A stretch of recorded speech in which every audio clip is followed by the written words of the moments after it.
Hello, this is John from caveofprogramming.com. In this tutorial we're going to actually use the histogram to colour our fractal. So let's just take a look at what it looks like at the moment. At the moment it looks like this. I'm hoping for an improvement on this. It looks at the moment, well, pretty good, a bit pixely, but let's see how it looks when we've actually implemented the next bit. I'm quite curious myself. So that the first thing we need to do is we need to total up the number of iterations in our histogram as a whole. So let's do that, and you'll see what the purpose of this is shortly. So I'm going to I've created a variable called total, and let's loop through here, going all the way to just less than Mandelbrot max iterations and I++.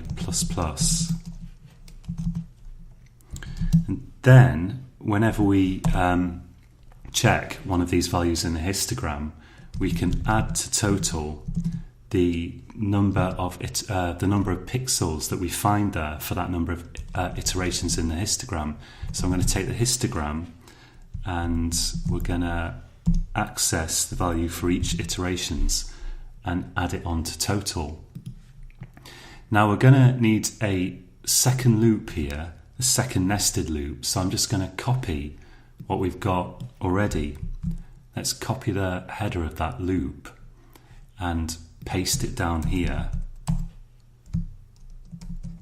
And we need to put in, Eclipse has added one bracket for me, but we need two of them.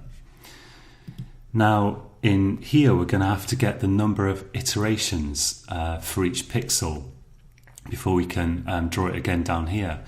So I'm going to take the code that actually sets the colour for the moment. So here we've got some code that's set in colour, and I'm going to just cut it from here. So somewhere in here, yeah, I've got my bitmap.setPixel there. This is all calculating the colour given the number of iterations. Let's cut that from the first loop.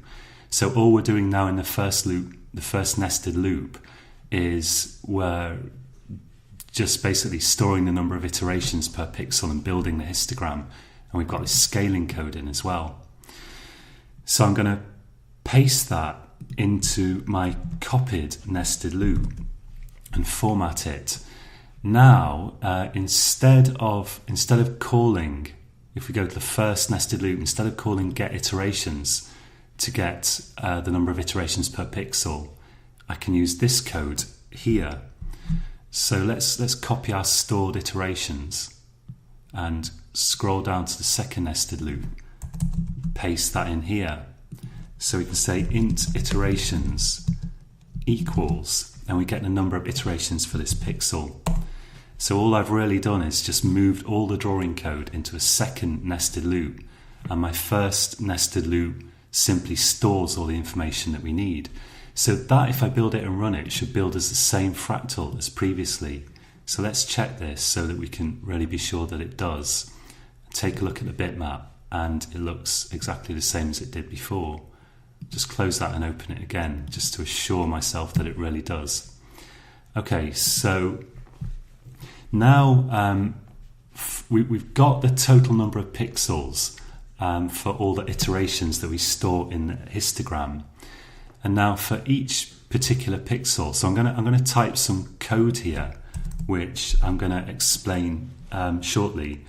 Let's create a for loop, and we're going to actually add up the number of iterations for all the pixels that have less iterations than this one, including the number of pixels that have this number of iterations. So let's say for I equals 0, I less than or equal to our number of iterations, I++. And we're going to create a number that we'll call a hue, and this is going to be a number that should vary from something like 0 to 1 for each pixel. It's not an actual hue, but we will use it to create our colour. So for each number of iterations of pixels below this one, or the pixels that have the same number of iterations as this one, we're going to add to hue, which starts off at 0.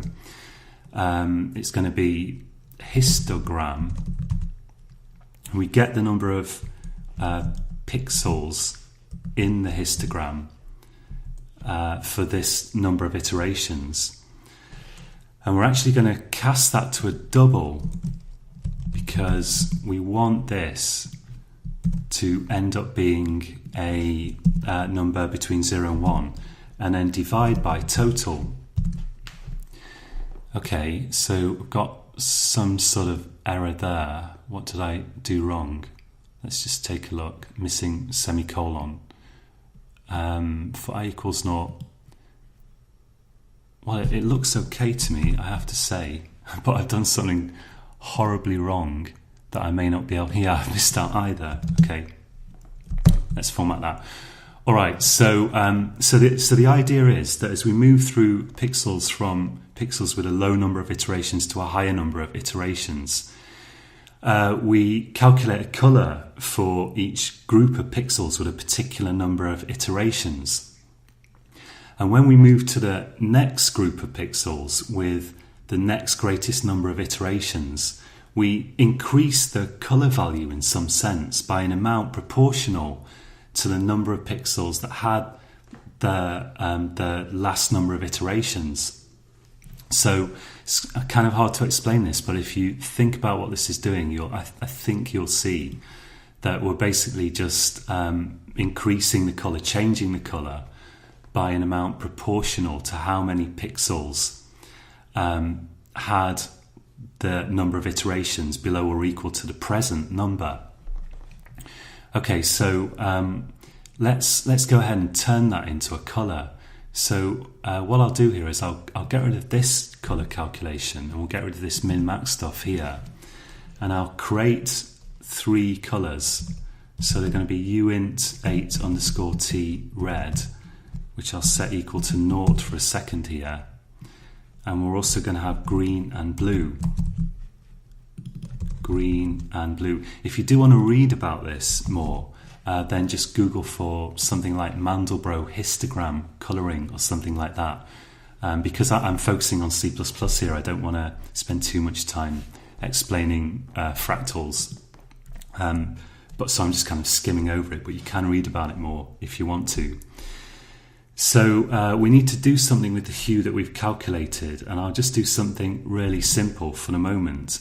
Let's try, just as an initial step, saying that green equals hue times 255.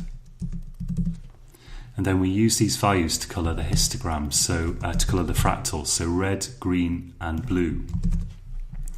And now we can check how this fractal looks. So I'll build it, hope for no errors. Yeah, so we've also got a colour here that we haven't used.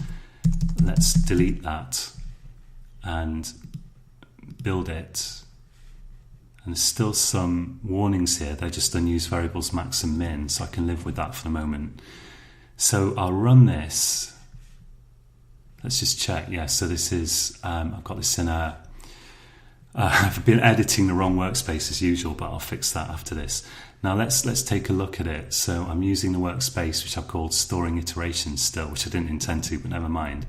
And now it looks like this. So it looks a lot different from before. It kind of looks smoother, and there are all kinds of things that we can do to improve this that will make it look a bit nicer. But I think maybe we'll leave it there just for the moment, and we'll come back to this shortly. Okay, so until next time, happy coding.